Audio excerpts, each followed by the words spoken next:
Les grandes coalitions, on va pas dire les grandes coalitions, mais les vieux partis ñu toll ñoom PDS peut-être ñoom Benno Bokk Yaakaar bëriwuñu fu ñu leen rejeté est-ce que ça veut dire que day conforter ñi wax ne que manque d'expérience moo tax ñeneen ñi amaana ñu mën leen a rejeté.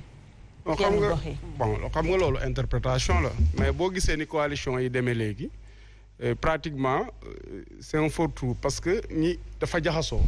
coalition boo def rek am nañu fa am expérience am na ñoo xam ne mës nañ pratiquer processus électoral ay yooni yoon mais question bi fi mu nekk mooy li indi doute bi préfet yi dafay notifier rejet yooyu dañu war a dessaisir ministère de l'intérieur ci organisation élection parce que aussi xam nga ci réew mu aw yoon compétition boo xam ne ñëpp dañ koo bokk yow nga nekk ci compétiteur ba nekk bëgg a doon organisateur bëgg a doon arbitre dafa xaw a compliqué parce que je pense que Macky Sall mës na ko wax bi mu nekkee ci opposition wax ne buñ accès au pouvoir danañ créer benn commission autonome pour l'organisation des élections pour éviter suspicion yi nga xam ne amoon na ci jamonoy parti socialiste ba ci bi Abdoulaye Wade accéder au pouvoir parce que loolu aussi volonté politique la laaj je pense que loolu acteurs politiques yi war nañ ci liggéey et puis ñu def ay propositions allant dans ce sens parce que aussi le préfet quoi qu'on puisse dire commandement territorial la rek il est sous tutelle du gouverneur qui est sous tutelle du ministre de l'Intérieur le ministre de l'Intérieur est nommé par le président c'est un poste éminemment politique il faut le dire maintenant le ministère de l'Intérieur bu ñëwee ñu ne dañuy organiser élection quoi qu'on puisse dire ak lu mu nekk de bonne foi il faut mu bëgg lu neex kilifaam loolu aussi day répertorier wu sur la chaîne de commandement te itam nag ku ci nekk individuellement da ngay gérer sa carrière léegi nag booy gérer sa carrière ki nga xam ne moom jàpp nga ne say nomination décret bi nga xam ne moo lay yokkal sa galon wala moo lay defaral sa mbir da nga koy bàyyi xel c'est humain du dara on ne reproche pas ça mais nañu xoolaat nañ xool ban yan réforme la ñuy def yuy permettre organisation élection transparente ci processus électoral bi ñu xool ko du début à la fin parce que direction générale des élections bi ñuy wax ni organisation logistique bi doonu ci dara c'est une coquille vide parce que boo xoolee dama jox un exemple pratique lépp lu ñuy def ci wàllu élection yi ci loxo préfet yi sous-préfet yi gouverneur yi lay jaar ministre de l'Intérieur c'est l'élément central c'est la clé de voûte de l'organisation des élections léegi nag loolu mooy tax ñi nga xam ñoo nekk ci kujje gi buñ gisee yenn yi am dañuy jàpp ne ci ñoom même s'ils sont de bonne foi duñ mën a am confiance ci ñoom et c'est légitime donc nañu œuvrer dans le sens d'un processus électoral boo xam ne dafay transparent buy permettre acteurs yi ku ci nekk aussi am confiance ci sa morom parce que it démocratie li koy tabax ay réforme la te réforme yi courage politique moo koy def bu la leeree na yow poste bi nga occupé lu mu mën a demee mën koo occupé plus de 15 ans war ngaa fexe ba ki fi war a ñëw ëllëg jumtukaay yi nga fiy bàyyi muy doon ay jumtukaay yoo xam ne moom itam ëllëg bu ñu ko fi bëggee jëlee du jafe mais bu dee nag dañoo tëral processus électoral mu leer na léegi yow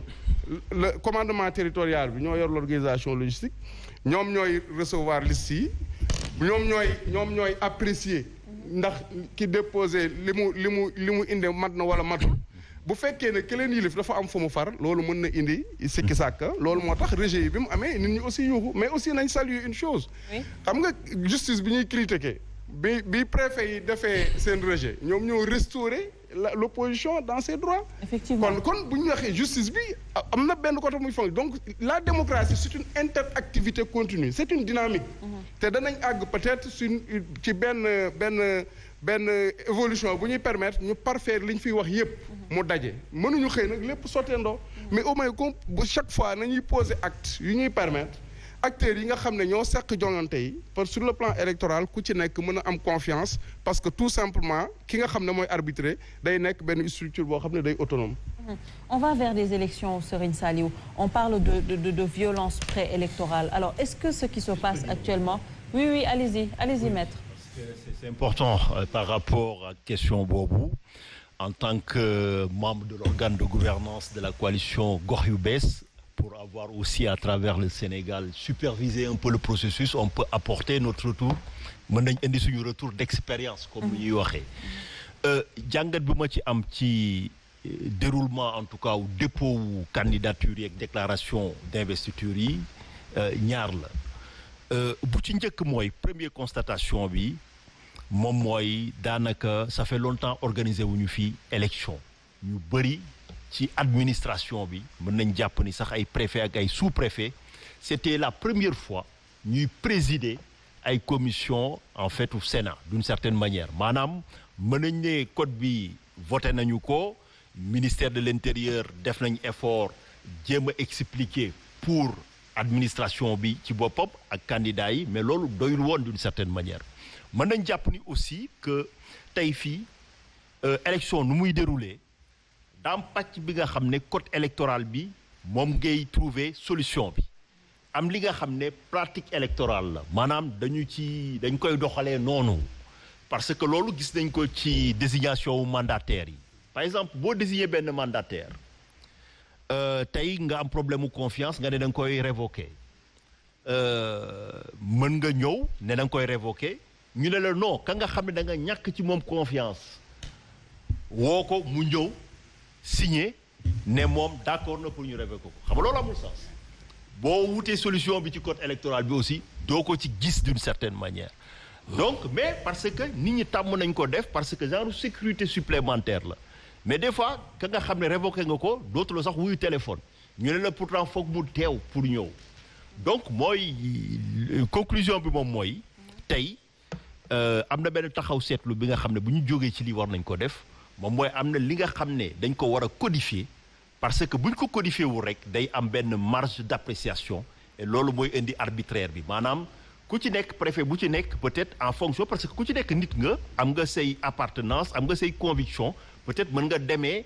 ci say sentiment wala say conviction d'une certaine manière loolu donc ça veut dire que am na benn partie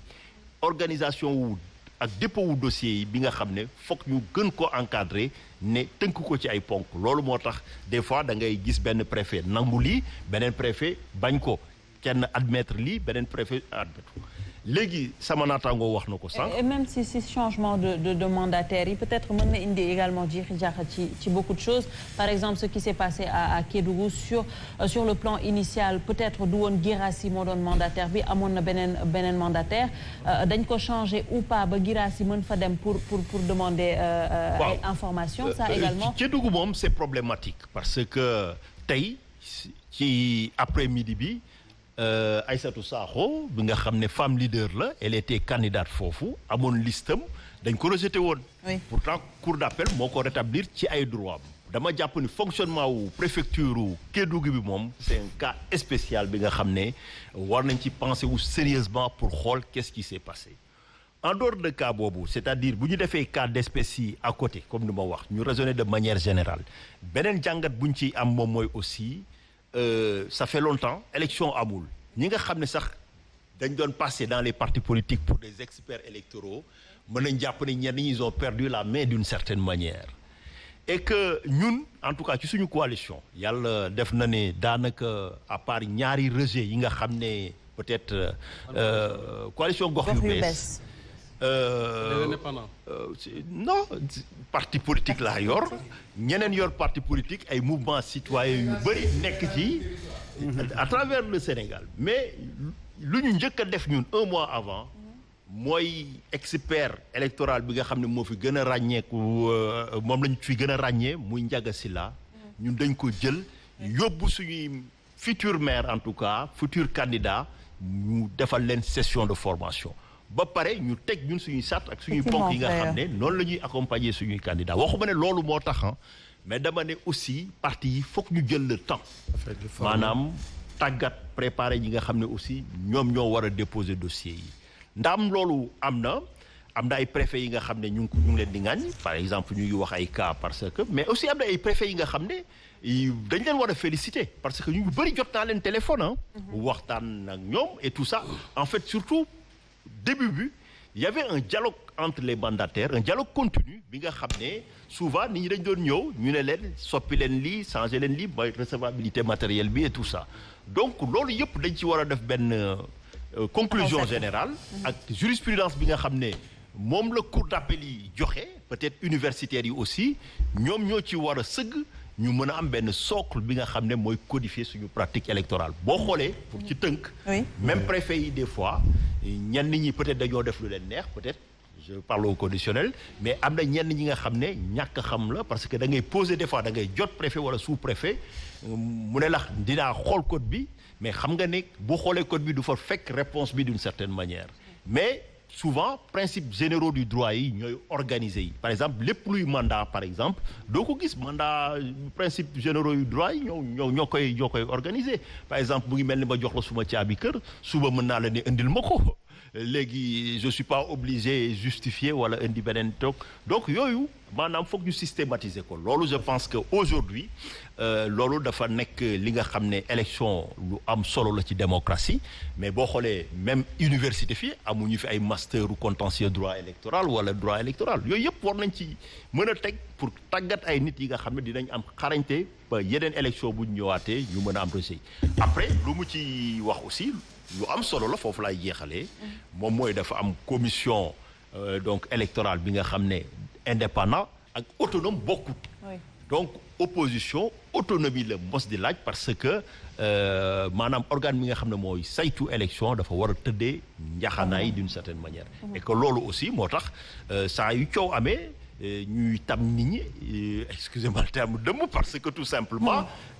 taxawaay bi dafa des d'une certaine manière. Et c'est un point que vous avez tout le temps toujours réclamé par rapport ak personne indépendante pour l'organisation de ces élections Serigne Saliou ñuy dem ci ay élections commencé déjà di wax ay violences est-ce que rejet des listes yi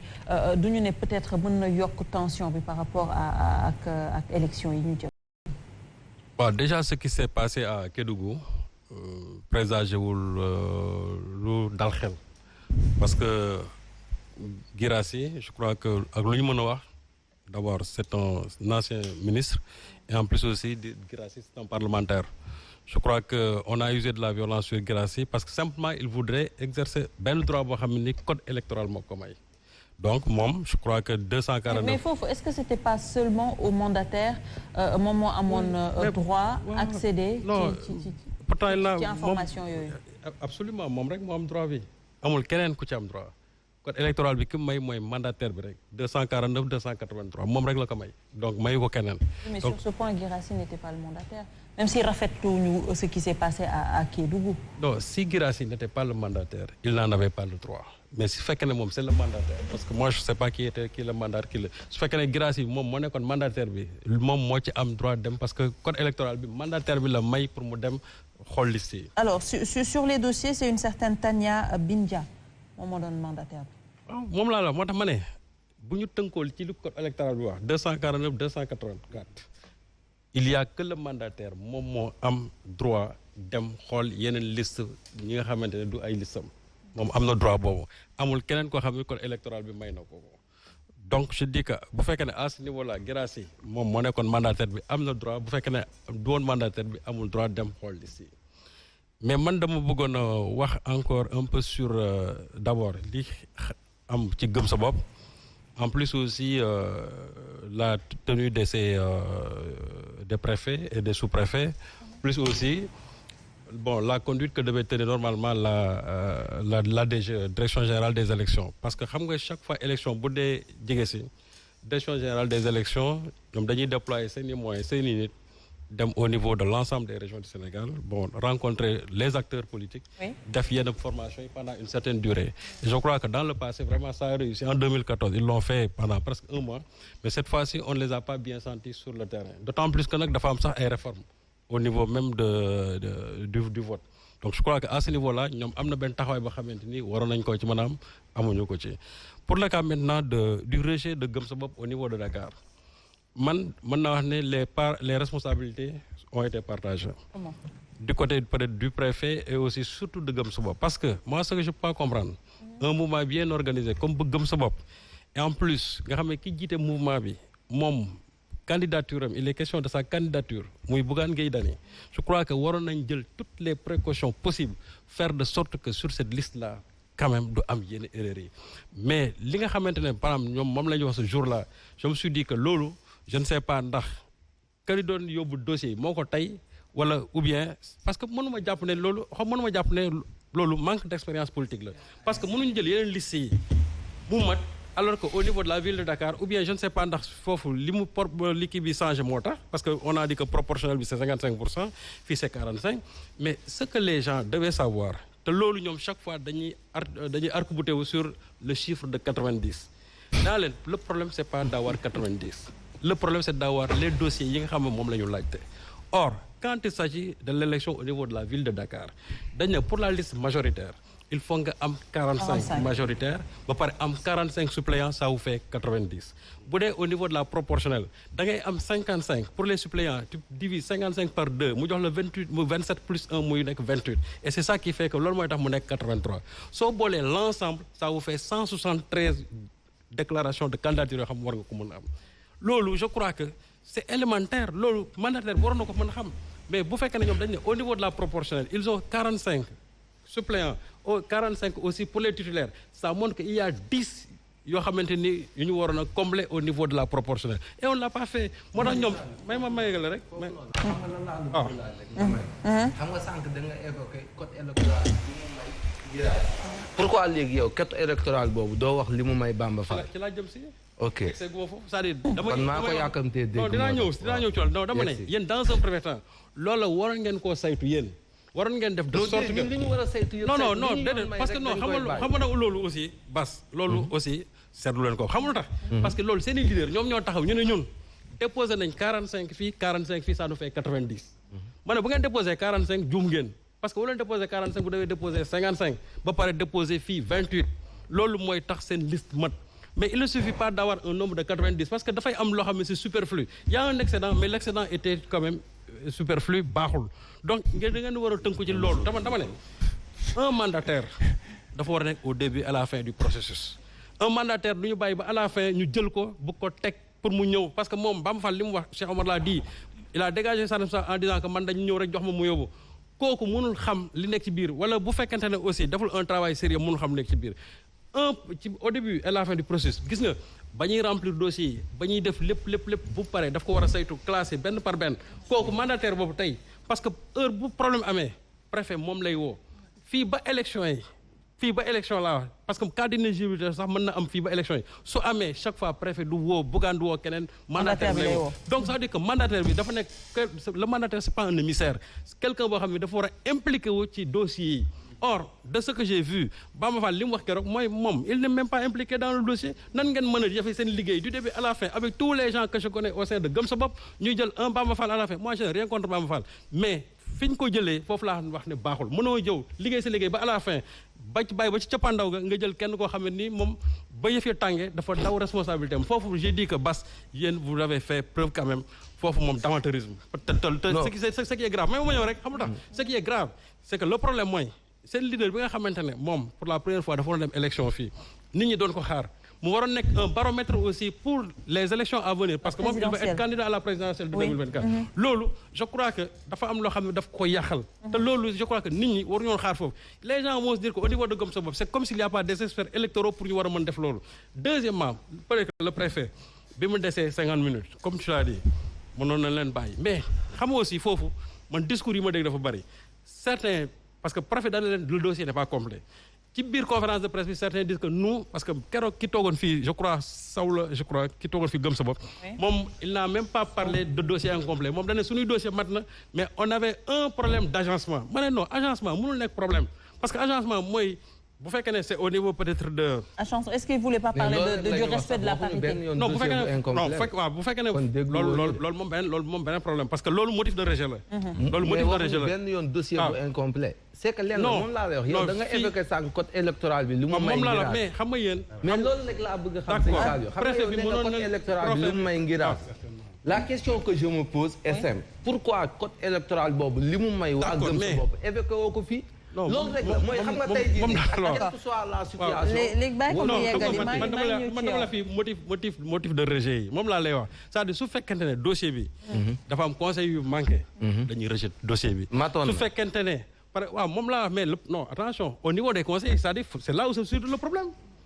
foofu la c'est-à-dire yéen ci problème yi ci conseils yi la. bu ñu wax l'incomplétude de la liste là c'est au niveau des conseillers parce que bu ñu ne dañu am fii 45 on devait avoir 55 ba pare am fii 28 c'est là où se situe le problème.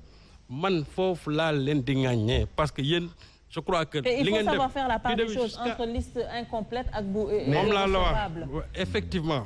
il faut savoir faire la part des choses incomplétul de dañ ko ne non su fekkente ne non instant bi Bamba Fall dans le dossier yaa ngi évoqué kaawu code électoral bi lu mu may ngiraasi le code de l'article 2 waaw d'accord mais yéen code bi li mu leen may moom laa la wax mais kañ laa mën a xamoon mooy ñi demoon ba li ñu code bi may ñi dem ba weesu loolu mais xam nga mais fi mi ñu koy may rek mënuñu ñu ko xaj d'accord ok loolu kon moo tax ma ne léegi nag la part de responsabilité ciy jàng lenn rek la mooy benn liquidation politique bu gars yi bëgg ce n'est pas pour rien ñi bàyyi mën nañ ko situer sous cet angle là mais d'accord reconnaissez aussi qu'au sein de Gëm Sa Bopp c'est-à-dire foofu ñu yor mbir yi ils n'ont pas fait un travail correct. def nañ ko. non ils n'ont pas gis nga loolu aussi. il faut savoir faire de l'instruction. mais sur quoi tu te bases Serigne Saliou pour dire ça. mooy ki nga xamante ne li la yoon may. préfet mënoon na leen a may loolu mais yéen aussi je crois que. jàppale ne am s'il vous plaît. aussi bi du ci am li ñu yoon may rek nañu ko préfet may. d'accord li ñu yoon may rek nañu ko jox. bu ñu demee nag ba nga xamante ne li ñuy préfet may li ñu yoon may. jox nañu ko ba pare matal nañu ko bu boobaa bu ñu waxoon ci serait la première personne préfet pourtant foofu laa doon jeexale léegi moo wax ci à propos des préfets et des sous-préfets xam nga tout à l'heure maître Tine wax na ko gis nga préfet yi sous-préfet yi je crois que am na niveau boo xam bu ñu fa xasee ba egsi war a jiite lu jëm ci élection yi c'est-à-dire au niveau de la commission de réception des dossiers il y a un minimum boo xam ne ñoom dañ ko war a maîtriser d'autant plus que au niveau de la DGE ils ont donné toutes les pièces nécessaires pour que ñoom ñu mën ko yore à leur disposition pour mën a def yenn yi parce que aussi yi ma fi dégg ay motifs de rejet loolu ñaa ko xool code électoral bi la quand on nous dit par exemple au niveau de Matam que y a des listes qui ont été rejetées parce que seulement il y a une ressemblance de couleur loolu yoon mayu leen ko ressemblance de couleur boo xoolee code électoral bi lu mu la dane su fekkente ne dafa am yu lu nuroo il faut s'en référer à l'autorité de tutelle qui est le ministre de l'intérieur. arbitrage. waaw même ministre de l'intérieur lam la bu la satisfaire am nga droit sax nga dem au niveau de la c'est-à-dire nga dem waaw nga dem cour d'appel loolu yoon may na la ko mais ressemblance de couleur nga bëgg a jël taxaw rejeter dossier jàmbur ça veut dire que kooku il a outrepassé vraiment ses prérogatives te loolu laax nag c'est le strict minimum loolu un préfet ku dul préfet sax war nga mën xam loolu donc ñi ko def